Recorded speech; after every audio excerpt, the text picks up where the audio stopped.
And be mindful, lumabas na nga itong ating Iritel with the Anubis.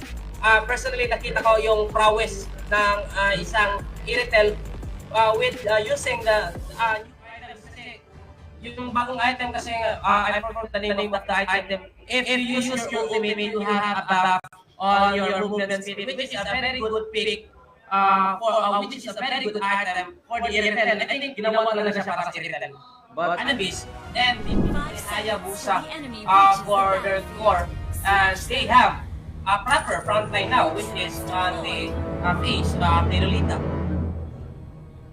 But I bet they picked this Lolita so that they can't get countered since they have that Chang'e. Yes, talaga kasi last pick kasi doon kanina itong ating Legends, meron pang last pick yung Legends Kizuki kanina and they didn't still have picked the roam. So, mukhang natakot dito ang ating Anubis na ma-heavily countered yung kanilang Chan. Also, instead na makuha ng kalaban, sila na lang din yung nag-pick doon. And for now, may konting pagbalagbagan yata dito sa ating top lane. Pero, punchill lang ang gagawin dito ng ating mga bawat team. So, kanya-kanya munang pwesto, kanya-kanya munang kuha ng mga jungle. Pero baka matatalo lang yata dito. Itong ating Chang'e, masusurvive ba? Siya, Essence will be active. Anong ginagawa mo dyan? Paano Uranus and mukhang nag-overextend na nga yata dito. And mukhang mahabol ba itong ating expert. Pero hindi na balik, lipat tayo dito sa ating golden na babalagbagan na rin. Pero, mukhang ayaw dito mag-engage ng mga gold laners ng ating Anubis and Legends Kizuki, but hinaharas dito ng Iritel itong ating Claude. The problem with that earlier is because that Lotus Chang'e was supposed to farm on mid lane, but she insisted on getting that Uranus jungle. But the Claude would try to microplay this golden right now, pero mabibigyan nga yata siya doon kasi inantay talaga ng Claude na makapasok yung kanyang mga gold cards para hindi siya ma-disadvantage sa gold, but unfortunately nabigyan siya dito ng ating Anubis. So nagkakaroon na tayo ng at least may konting slight advantage dito yung ating Anubis. So baka maganda yata ang kailang pick, pero Uranus Too easy just melts in So, front of Uranus. medyo off lang yata doon ang paglaban ng Hayabusa against that Uranus kasi mukhang kaya lang talaga i-sustain ng isang Uranus ang early game damage ng isang Hayabusa and an easy turtle for the side of Legends Kizuki.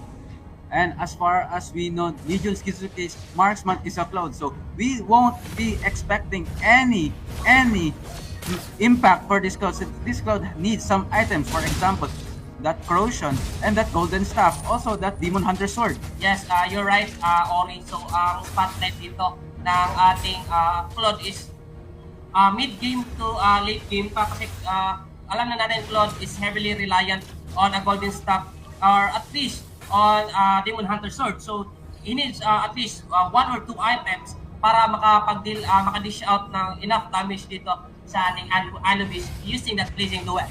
And also, since we have a Hayabusa on the Anubis, I'm expecting that Hayabusa to use his shadow kill onto that Cloud, so that Cloud won't be able to farm. Medyo mahirap lang din kasi makapitas on the side of Legends Kizuki kasi makunat itong ating Uranus. Kadita can have dash out as well as may ultimate itong ating Lilia and hindi siya masyadong madaling patayin and Yuzong would be a very tough one to kill also, pero may mabibigyan doon si Miss Heart is namatay na pero mukhang papasukin pa sila na ating Uranus. Makakatakbo ba itong ating Iritel, but he used the Aegis here, pero pang nakasama pa ginamit na kanyang ultimate pero di na kaya ng state, pero dinadive na dito and makakatakbo pa yata and makakapag-trade na, pero ito papasukin na. Oh no! Itong ating Iritel ngayon overextend on that one. Kadita will be punished under the tower. Grabe yung microplay na ginawa doon ng ating Iritel. Remember, it's a 4v1 situation. And nakapag-create pa siya ng isa and hindi siya namatay doon. Oo, napasobra pa itong Legends Kizuki. At ayun na nga! And napatay pa nga dito ang ating expert. Team Legends Kizuki, hindi nila pwedeng gawin yung nangyari kanina ulit. Kasi 4 na sila doon and hindi pa nila napitas itong ating, hindi pa nila napitas si Jay. And in addition, sila pa yung nakuha na ng hero doon. So, very bad play talaga and mukhang mabibigyan na yata dito itong ating Claude and mamamatay na agad siya. Pero ito, mapokontis pa na Turtle. Pero sino makakakuha? Luminum Blast will be happen na it will connect on the pero ngayon, laban na dito. Itong ating Irtel kaya ginamit na ang kanyang ultimate pero makakatakot sa and hindi na kaya sustain yata dito ng Uranus. Pero nakakonti sustain pa and they will get Jay into the hands of the Irtel. Pero susunod lang din sa yapak ng Irtel. It's a maniac for the Loom Jay. Sobrang mali dito ni Heroe. Hindi siya nag-rotate papunta sa Turtle. Yes, it's a 4v5 situation on that turtle fight. And grabe, first maniac natin for this day. Grabe yung ginagawa ng Uranus dito. At tingnan po pa yung Yuzong. Nakatulong pa siya sa team fight. Nakabalik pa siya sa minion wave niya. Yes, and pinapamukha talaga ng Team Legends Kizuki sa akin na mali yung comment ko kanina na naguluhan ako sa sa pick nila na Uranus for the side the jungle kasi grabe yung aggression ng isang Uranus with the buff as well as the plus stats ng mga buffs is nakaka-extra aggression talaga siya and he can overextend on this one.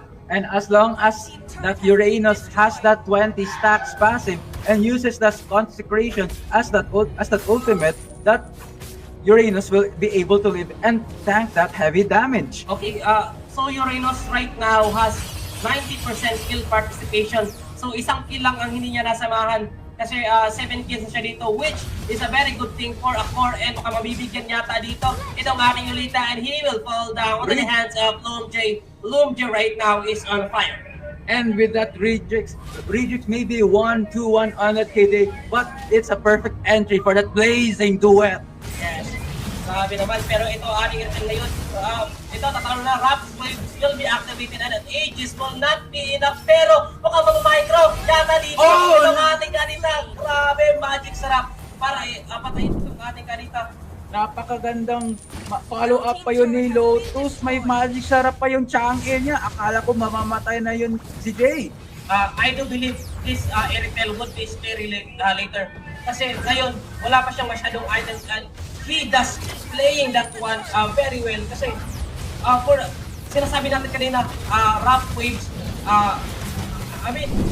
lang kanita is a sure kill if you play it correctly. But this Irtel using that Aegis, nakaka-survive siya dito and tinanong ng naga dito. Rough wave will be activated na Lolita and mukhang susunod na din yata dito itong ating Irtel and at 2 for non-exchange, not 3 for non-exchange onto the hands of the Legion's Kizuki. So very well played dito and ginamit na nga itong shadow kill para makapag-clear pa and very good defense dito sa ating Anubis and may flex pang TP sa mukha. Napatipi pa sa mukha at gusto ko talaga itong Lolita magsaset ng Numinum Blast pero mukhang napahirapan ito dahil sa Kandita at sa Yuzong. Yes, actually kanina I do believe na lamang na sana Ayan, may Rapoy sa Hayabusa!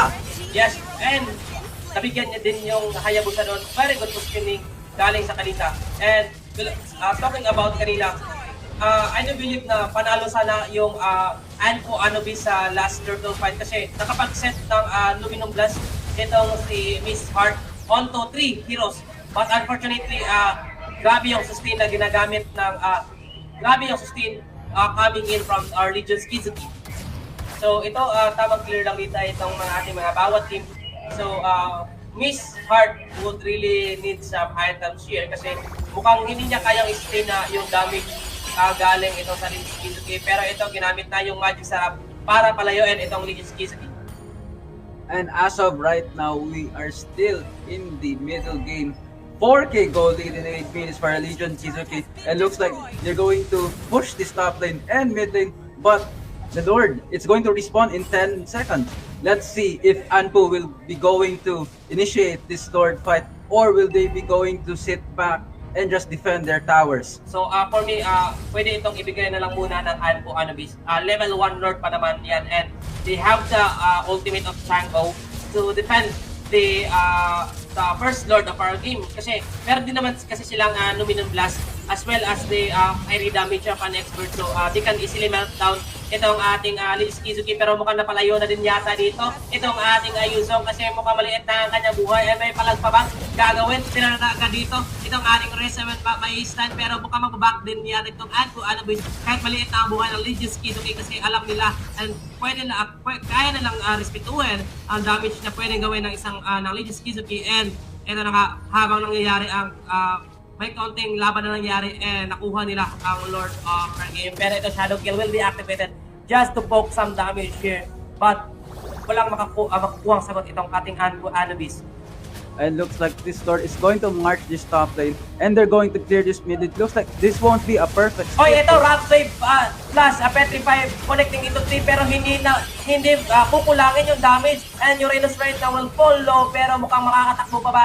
And itong ating expert, nagpupok lang ito ng ating damage. Mukhang napapala yata ang pasok ng ating Kadita. He connects Petrify onto 3, but mukhang na-stun yata siya ng konti doon sa nangyaring engagement. Ngayon, makikita natin sa replay. Ito. So, tumalon siya. Petrify connect on 3, but pang kumulang ng damage yata doon. Yung hindi alam ng Lolita, may stun itong Lolita. Napakalampas, mahampas yun. May mini stun pa yung Lolita. And with that, Nominal Blast connect onto 1.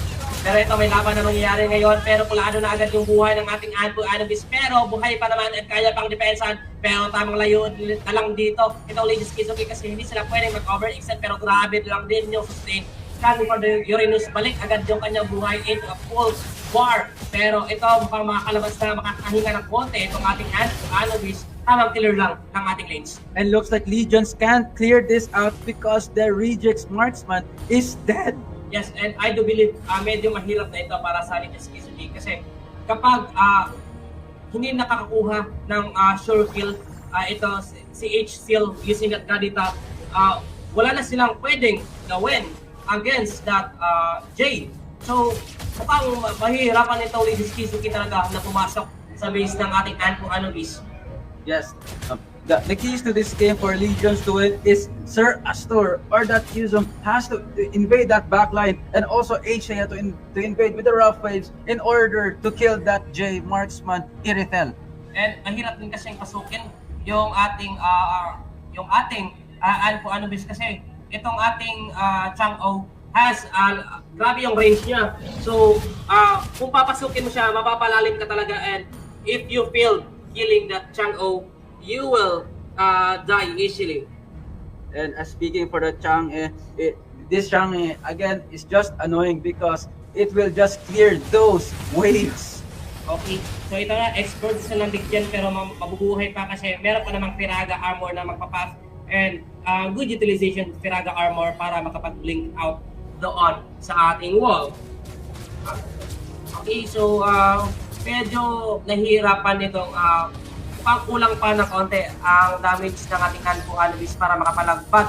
I do believe na medyo scary nito, pero itong ating Yuzong makaka-zone out lang din yata dito. Mukhang i-distract niya itong ating Anubis, and easy Lord of our game dito para sa ating Lich Kizuki. So medyo scary na ito para sa ating Anubis kasi it would be a luminous Lord, and magkadabog na ito sa tower na kanyang pupuntahan. So this Anubis would really use all their skills para ma-clear itong second Lord of our game.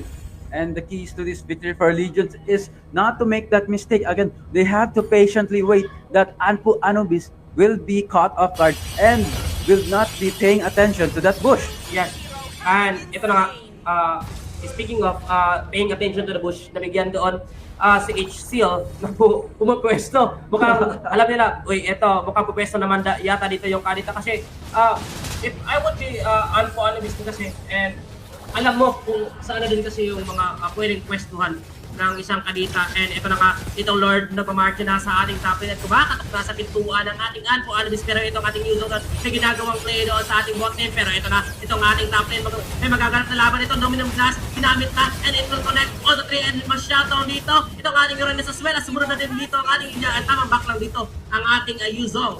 Walang damage talaga in Legions kasi napakalayo ng marksman nyo. Yes, and ito na yung sinasabi ko kanina. na magiging mahirap na to in the side of Legends Kizuki kasi yung Meteor Shower, very annoying talaga pasukin itong ating Anpu Anubis. Plus, with the Luminum Blast, nilapag doon onto that Lord. So, hindi ka talaga pwedeng pumasok and na-control nga doon yung tatlo on the side of Legends Kizuki. I get Legion's plan that they want to split push that top lane. But where is Regix? Regix is at mid lane. He's just watching. Yes, and hindi ko nagustuhan talaga yung ginawa nila kasi parang nagkaroon ng isolation within that. I do believe it's miscommunication coming in from the Legends Kizuki kasi without the damage coming from the Flood, it would be not enough kung magre-rely ka lang sa damage ng Yuzong as well as the Uranus. And sayang kasi kanina kasi na-puff na doon yung Luminum Blast ko. Wala ka nang pwedeng katakutan na mag-control sa'yo. But, unfortunately, hindi yun nakapitalize ng ating Kizuki. But ito na, Luminum Blast will be activated but it will be cancelled out with a Yuzong. Pero mukhang mabibigyan yata dito itong ating Intel. Pero by laban, pag magaganap Peter Shaman ginamit na pero walang nakuha sagot. Itong Anpu Anubis na nagtakuha na yun dito. Ang mga natitirang hero ng Anpu. And ito na nga matitira itong ating Expert as well as Jungle. Pero kaya pa namang defensaan ito ng ating Anpu Anubis. And very good clear. Pero mukhang medyo nag-overconfident lang din yata itong Anpu Anubis. Akala nila na pwede nang lumabas, but unfortunately nabigyan sila doon ng Legends Kizuki. So nung kanina, 5K gold lead ng Legions, naging 500 na lang. At siguro, akala siguro ng Anpu, kaya natin to. Pero hindi pala kasi nahuli si Iritel sa Black Dragon form ni Yuzong. And na-cancel lang din ang Luminum Blast. And ito yung sinasabi natin kayo na as long as dito si Regex para magbigay ng makapag-dish out ng damage apaka-hapde ng Legends Kizuki. So eto na, every teams right now are eyeing for our next objective of our game which is the second Lord na ngayon. Pero mukhang easy turtle lang ito para sa Legends Kizuki. Hindi na nga sila umabot. Ito na nga, Black Dragon form will be activated and pinasok na nga ito ng ating Yuzong, itong ating Chang'e. Pero may paglaban pa pang magagawa. Pero yung Yuzong natin ngayon, ang lalim, nabibigyan na siya pero grabe yung lock up na ngayon. Pero mukhang mabibigyan na Luminum Blast will be activated. It will connect on the triple bro. And natin napitime siya tingnan na pula na kahit di makabuhay ng ating Anpu Anubis. And ito na nga natira na dito yung ating Expert pero kukulangin yung dami. And wala pa namamatay sa ating Legends Kizuki. And it's a team wipe out para sa ating Legends Kizuki. And they will take easily this series. And a flex pa na pumwesto doon sa fountain. Grabe! And that's a reverse sweep in the side of Legends Kizuki. Yes, and very good take galing dito sa ating Legends Kizuki. So, I do believe na kailangan talagang if you are facing Legends Kizuki, you would be very careful na ibigay sa kanila ang Yuzong. Yes, that is what we said during the drafting of Game 3. You have to respect that Yuzong, you have to respect that kanina, but unfortunately, they didn't. So, nangyari kanina, grabe yung overextend na ginawa ng Yuzong para lang mahabol yung Anpu Anubis Lotus. At napakaganda ng knock-up ni Yuzong doon. Yes, may knock-up pa kasama. Akala ko nga kanina na mabibigyan yung Yuzong, but unfortunately, nasustain niya doon and umabot pa yung kanyang mga kasama onto that clash. Grabe. And finally, that Lolita has that Dominant Blast onto 4, but they just don't have the damage to finish Legions. Yes, kasi wala kasing pang follow up at ginawa. Akala ko it would be a Luminum Blast to disengage. But Miss Heart actually uses the Flicker to come in. So, parang may miscommunication na din doon kung ano talaga ang call. It's either a disengage or papalag. At saka napansin ko, tapos na yung Lord. Patay na. Pero pumasok pa rin ito si Too Easy Hayabusa. Nagsha-shadow kill pa rin. Yes, and I do believe that it's a misplay for Too Easy kasi wala ka ng objective doon and gumamit ka pa ng ultimate. And ang nangyari doon, mas nakakanyang Black Dragon form para habulin yung backlines and doon na sila na nag-collapse. At saka yung kaya sinasabi natin sa mga rank game natin, pag wala ng objective, umuwi na kayo. Yes. So, for now, congrats sa Legends Kizuki. But still, very well played sa ating Anpo Anubis kasi very commendable din yung kanilang ginagawa. Lalo na kanina, akala ko lalamang na sila using that Airtel kasi very commendable talaga yung micro mechanics na ginagawa ng Airtel kanina. Imagine, really like to point out that 4v1 earlier and nakakuha pa siya ng kill. What I observed is that Anubis has a better marksman than Legions, but Legions are just so well as a team. Yes. Ito rin kasi, hindi kasi pwedeng isa lang yung pag-workout ng hero sa isang team. So, all of the heroes would really need to step out or step up para manalo ang isang team. And for now, that comments our first series of this live. So for now, we will take a break and next game na tayo mamaya. So this is Saya and I am with Ori. So we will back again in a few minutes. And that is Davao Esports. Step up your game.